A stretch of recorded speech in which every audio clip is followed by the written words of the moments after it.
जनवरी 2004 Florida.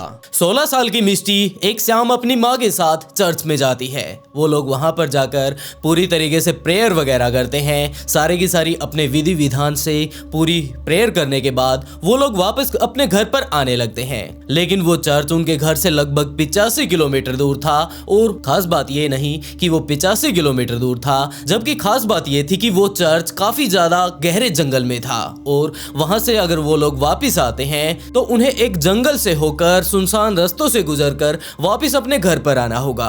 वो लोग जल्द से जल्द वहां से निकलना चाहते थे, लेकिन जब तक वो वहां से निकले उस चर्च से शाम हो चुकी थी और सूरज ढलने लगा था। मिस्टी की माँ पूरा फोकस अपना ड्राइविंग पर लगाती है और उसने अंदाजा लगा लिया था कि हमें घर पर पहुंचने में लगभग 2 घंटे बीत जाएंगे, तो हमें ध्यान से गाड़ी चलानी होगी। और वैसे भी हम लोग एक सुनसान रास्ते से जाने वाले हैं, तो वहां पर किसी तरह का कोई भी खतरा हो सकता है, कोई जंगली जानवर हो सकता है, और इसी कारण हमें गाड़ी थोड़ा ध्यान से चलानी होगी। मिस्टी की माँ ड्राइविंग सीट पर बैठकर अपना पूरा फोकस लगाकर गाड़ी चला रही थी। और वो लोग लगभग उस चर्च से 10 किलोमीटर दूर आ भी चुके थे कि उसकी माँ ने पूरा फोकस अपना ड्राइविंग पर लगा रखा था। लेकिन दूसरी तरफ कंडक्टर साइड मिस्टी बैठी हुई थी, तो उसने ध्यान दिया कि जो ड्राइवर साइड वाली जगह होती है सड़क पर, वहां पर कोई लड़की बैठी है। और उसकी माँ का तो सीधा का सीधा फोकस यही था कोई जानवर हमारी गाड़ी के बीच ना आ जाए, और वो पूरा फोकस अपना आगे लगाई हुई थी। लेकिन तभी मिस्टी ने अपनी माँ से कहा कि मोम, मैंने आपकी तरफ एक लड़की को देखा है जो कि उसी साइड बैठी हुई थी। वो बिल्कुल अकेली थी और इतने जंगल में जहां आसपास में कोई भी नहीं, तो वो लड़की अकेली क्या कर रही होगी। लेकिन मिस्टी की माँ ने मिस्टी की बातों पर ध्यान ही नहीं दिया, क्योंकि उन्होंने अपना सारा ध्यान गाड़ी चलाने पर दे रखा था। रात का टाइम था और इस टाइम अगर मिस्टी की माँ को देखा जाए तो उसकी नजर थोड़ी कमजोर थी, जिसके कारण उन्हें अंधेरे में गाड़ी चलाते समय काफी ज्यादा प्रॉब्लम हो रही थी। तो उन्होंने अपना सारा फोकस आगे बना रखा था, इसी कारण मिस्टी की बातों पर उनका ध्यान नहीं गया। लेकिन मिस्टी ने फिर से अपनी माँ से कहा कि इस तरह मैंने एक लड़की को अकेले यहाँ जंगल में देखा है जो कि सड़क के किनारे खड़ी थी।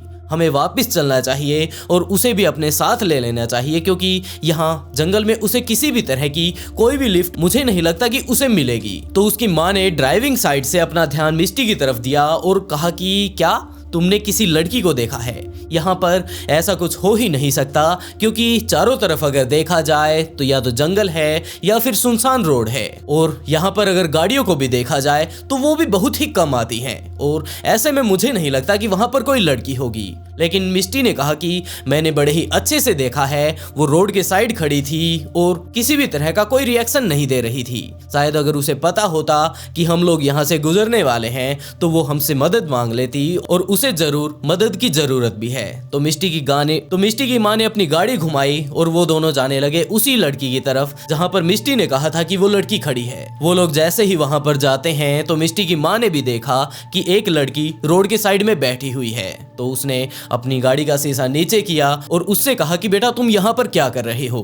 पहले तो मिस्टी ने ये बात कही थी कि वहां पर एक छोटी सी लड़की खड़ी है, लेकिन यहाँ पर अगर आकर देखा जाए तो ये 16-17 साल की एक नौजवान लड़की थी। वो जंगल की तरफ मुंह करके वहीं सड़क के किनारे बैठी हुई थी और वहीं पर बैठकर झूला सा झूल रही थी। लेकिन मिस्टी की माँ की आवाज को सुनकर उसने किसी भी तरह का कोई भी रिएक्शन नहीं दिया। तो मिस्टी की माँ ने फिर से उसे आवाज लगाई, लेकिन अभी भी उस लड़की ने किसी भी तरह का कोई रिएक्शन नहीं दिया। मिस्टी की माँ ने तुरंत अपनी गाड़ी घुमाई और उसने कहा कि शायद ये सदमे में होगी और हम लोग अपने घर पर ही इसे ले चलते हैं। लेकिन उसकी माँ ने जैसे ही गाड़ी घुमाई, वो लाइट जो गाड़ी की थी उसकी तरफ लग रही थी, और जिससे वो लोग उसे साफ साफ देख रहे थे, वो जैसे ही उससे दूर हटती है और उन्होंने अपनी गाड़ी घुमाई तो वो लोग देखते हैं कि वो लड़की वहां पर है ही नहीं। मिस्टी को ये बात देखकर काफी ज्यादा अजीब लगा कि ये लड़की अभी अभी यहाँ पर बैठी थी और अब अगर देखा जाए तो वो यहाँ से जा चुकी है। उसने अपनी माँ से कहा कि यहाँ पर आसपास में मुझे कोई घर भी दिखाई नहीं दे रहा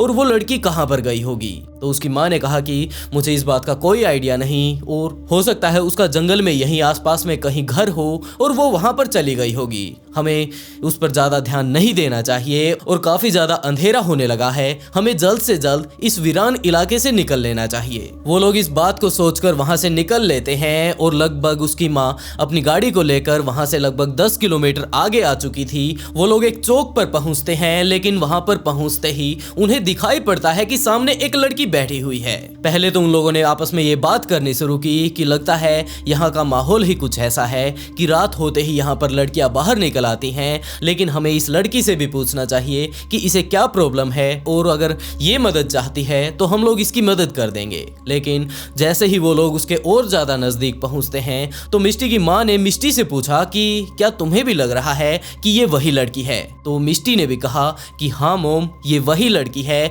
जो कि वहां पर थी, लेकिन इस बारे में मैं भी नहीं जानती कि ये हमसे भी ज्यादा जल्दी यहाँ पर कैसे आ पहुंची, और वैसे भी इसके पास तो गाड़ी भी नहीं है, और इसे देखकर मुझे काफी ज्यादा डर लग रहा है, हमें तुरंत यहाँ से निकल जाना चाहिए। लेकिन मिष्टी की माँ ने कहा कि बेटा, यहाँ पर जो ये लड़की है बिल्कुल अकेली है, हमें इसकी मदद करनी चाहिए। लेकिन मिष्टी ने इस बात से बिल्कुल साफ साफ इनकार कर दिया और उसने कहा कि मैं बिल्कुल भी अपनी गाड़ी से नीचे नहीं उतरने वाली, और आपसे भी मैं सिर्फ एक यही बात कहना चाहती हूँ कि आप अपनी गाड़ी जल्द से जल्द यहाँ से निकाल लीजिए। मिष्टी की माँ फिर भी इस बात को नहीं मानती है और उसने मिष्टी से ही कहा कि अपना शीशा नीचे करो, क्योंकि अब की बार वो लड़की गाड़ी की लेफ्ट साइड थी। लेकिन मिष्टी ने इस बात से बिल्कुल साफ इनकार कर दिया कि ये लड़की वहां पर भी थी और हमसे भी जल्दी ये यहाँ पर आ चुकी है और यहाँ पर बड़े ही मजे से बैठी है, तो मुझे इससे काफी ज्यादा डर लग रहा है, मुझे नहीं लगता कि ये लड़की है। तो उसकी माँ ने कहा कि बेटा, ये रात के समय अकेली है तो हमें इसकी मदद करनी चाहिए, और वो अपनी खिड़की खोलकर उस लड़की के पास जाती है। वो लड़की अब फिर से दूसरी तरफ फेस करके बैठी थी, और जैसे ही मिष्टी की माँ ने उसके जाकर कंधे पर हाथ रखा और उस लड़की ने मुड़कर महिला की तरफ देखा तो वो महिला काफी ज्यादा घबरा गई। वो तुरंत भागकर वापस अपनी गाड़ी में आती है और अपनी गाड़ी को स्टार्ट करके जितना तेजी से वहां से जा सकते थे वो लोग उतना ही तेजी से जाने लगती है। दूसरी तरफ बैठी मिष्टी काफी ज्यादा पहले ही घबराई हुई थी, और अपनी माँ को ऐसी हालत में देखकर वो और ज्यादा घबरा गई। उसने अपनी माँ से पूछा कि आखिरकार ऐसा क्या हुआ कि आप वहां से भागकर यहाँ पर आ गई और जल्दी से जल्दी यहाँ से निकलने की कोशिश कर रही हैं। तो उसकी माँ काफी ज्यादा उस टाइम भी घबराई हुई थी, और ये बात मिष्टी के पूछते ही उन्होंने रोना शुरू कर दिया। मिष्टी अभी तक कुछ नहीं समझ पा रही थी कि आखिरकार ऐसा क्या हुआ कि उसकी माँ भी काफी ज्यादा घबरा गई, और थोड़ी देर पहले तो वो उस लड़की की मदद करना चाहती थी, लेकिन आखिरकार उससे मिलने के बाद ऐसी क्या चीज हो गई कि ये बुरी तरह से रो रही हैं और यहाँ से सिर्फ और सिर्फ निकलना चाहती हैं। तो मिष्टी ने अपनी माँ से दोबारा से पूछा, और उसकी माँ ने कहा कि जो वो लड़की बैठी थी, जब उसने मुझे पलट कर देखा तो मैंने देखा कि उसका फेस ही नहीं था। उसकी जो आंख, नाक, कान, जितने भी पार्ट होते हैं वो सारे गायब थे, और वहां पर एक खड्डा बना हुआ था। मुझे तो समझ नहीं आ रहा कि आखिरकार वो किस तरह की लड़की थी और उसके फेस को क्या हुआ था, और इतने अजीब जो वो रिएक्शन दे रही थी वो सब क्या थे। वो दोनों ही तुरंत अपने घर पर पहुंचती हैं, और वहां पर जाते ही उन लोगों ने 911 पर कॉल किया। उन्होंने बताया कि इस तरह इस जगह पर एक लड़की बैठी है, शायद उसको मदद की जरूरत है, लेकिन अगर उसके फेस को देखा जाए तो उसका फेस पूरी तरीके से गायब है, और वो सारी की सारी चीजें पुलिस वालों को बताई जो कि उन लोगों ने वहां पर देखी थी। पुलिस का आधे घंटे बाद फिर से उन लोगों के पास कॉल आता है, और उन्होंने कहा कि यहाँ पर इस तरह की कोई भी लड़की मौजूद नहीं जैसा कि आपने बताया था। लेकिन इस बात को ना तो मिष्टी जानती थी और ना ही उसकी माँ जानती थी कि आखिरकार वो चीज क्या थी।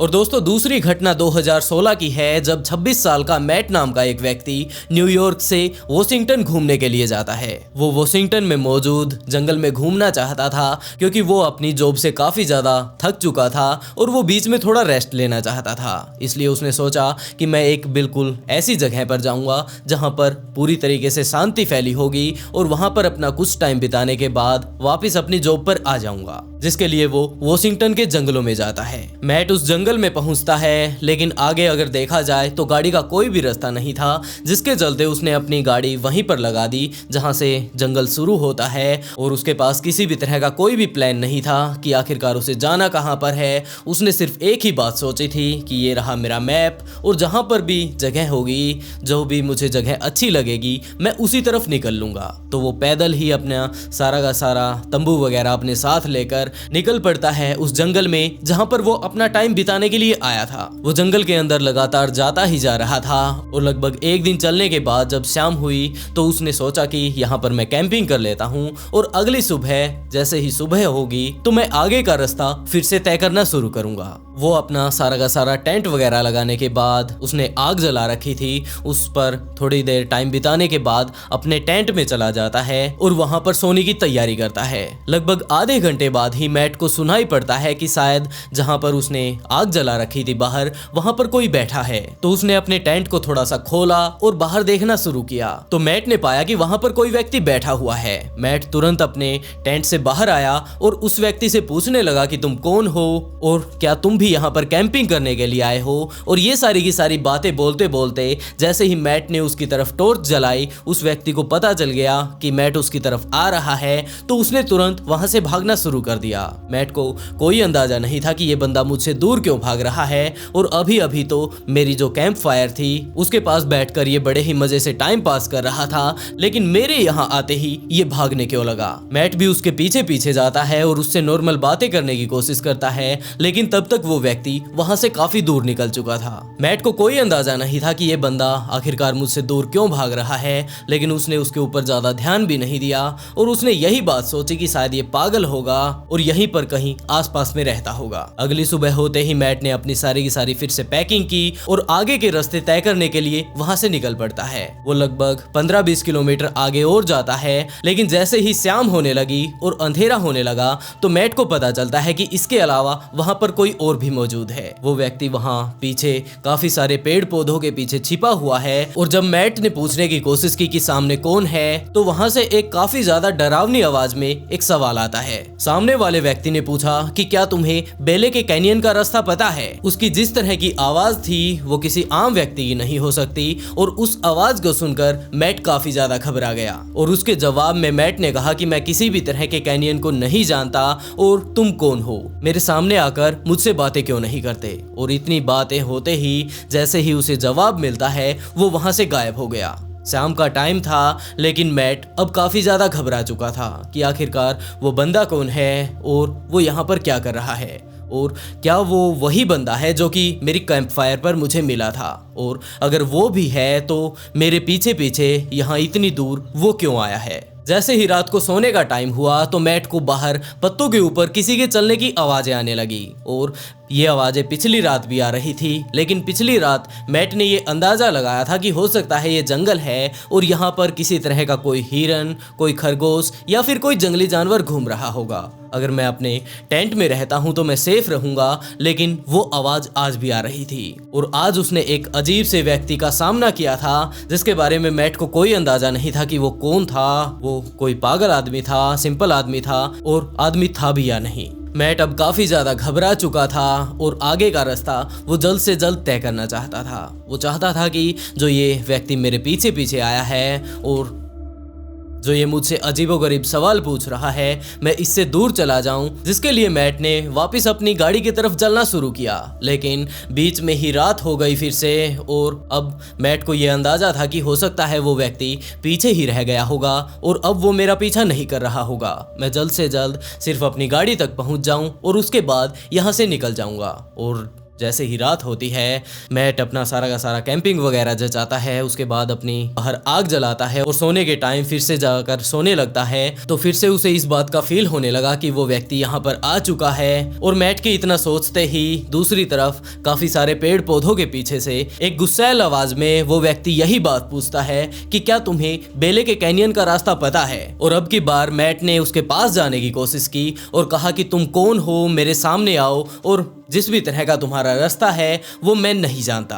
और अगर तुम सिर्फ रास्ते के लिए मुझसे पूछ रहे थे, बार बार बात करने की कोशिश कर रहे थे, तो तुम्हें उसका जवाब मिल चुका होगा और प्लीज अब यहाँ से चले जाओ। लेकिन इस हादसे के बाद मैट इतना ज्यादा घबरा चुका था कि वो पूरी रात सो नहीं पाया, क्योंकि बाहर वही बंदा अभी भी घूम रहा था और अभी भी पत्तों की आवाजें आ रही थी जिन पर वो लगातार चलता जा रहा था। मैट के दिमाग में ये बात भी आई कि ये बंदा पिछली रात भी इसी तरह मेरे टेंट के बाहर घूम रहा था। दिन में मैं जिस तरह से चलता हूँ ये मेरा पीछा करता है, तो आखिरकार ये सोता कब है, खाता पीता कब होगा और ये मुझसे चाहता क्या है। लेकिन अगली सुबह जैसे ही हुई तो मैट तुरंत अपना सारा का सारा बोरिया बिस्तर बांधकर वहां से निकलने लगता है और देखते ही देखते जैसे ही अगली शाम होने लगी तो वो अपनी गाड़ी पर पहुंच गया, जहां पर जंगल के साइड में उसने अपनी गाड़ी लगा रखी थी तो तुरंत उसने अपनी गाड़ी ली और उस होटल जा पहुंचा जहां पर वो यहाँ पर आने से पहले रुका था। और वहां पर जाकर उसने होटल वाले को सारी की सारी बातें बताई और उससे उसका मोबाइल मांगा कि मैं पुलिस के पास कॉल करना चाहता हूं। लेकिन उस होटल स्टाफ वाले ने ही पूछा कि आप पुलिस को बताएंगे क्या कि इस तरह कोई बंदा घूम रहा था, क्या आपको उस व्यक्ति ने किसी तरह का नुकसान पहुंचाया? तो मैट का जवाब था कि नहीं। और ये बात उसके भी दिमाग में आई कि हो सकता है वो किसी तरह का पागल व्यक्ति हो, लेकिन जिस तरह से वो बोल रहा था मैट को ये विश्वास है कि वो किसी तरह का आम व्यक्ति नहीं था। और ये सारी घटना घटने के बाद वो तुरंत वहां से अपने शहर वापस न्यूयॉर्क चला गया। वैसे दोस्तों आप लोग इन स्टोरी के बारे में क्या कहना चाहेंगे कि वहां पर जो उन लोगों ने उस लड़की को पाया था आखिरकार उस लड़की के साथ क्या हुआ होगा और कौन थी वो लड़की? और दूसरी तरफ अगर इस जंगल वाली स्टोरी को देखा जाए तो कौन होगा वो व्यक्ति जो कि एक अजीबोगरीब पते को पूछ रहा था और मैट के सामने नहीं आना चाहता था? अगर आप लोगों को किसी भी तरह का कोई अंदाजा है या फिर आप अपनी राय रखना चाहते हैं तो कमेंट बॉक्स में जरूर बताइएगा। और क्या आप लोगों के सामने इस तरह की कोई सिचुएशन आई है? कमेंट बॉक्स में जरूर बताइएगा। और इसी के साथ दोस्तों आज का शाउट आउट अजय को and write a beautiful comment to get a shout out in next video. बहुत जल्द मिलते हैं एक और नए केस के साथ।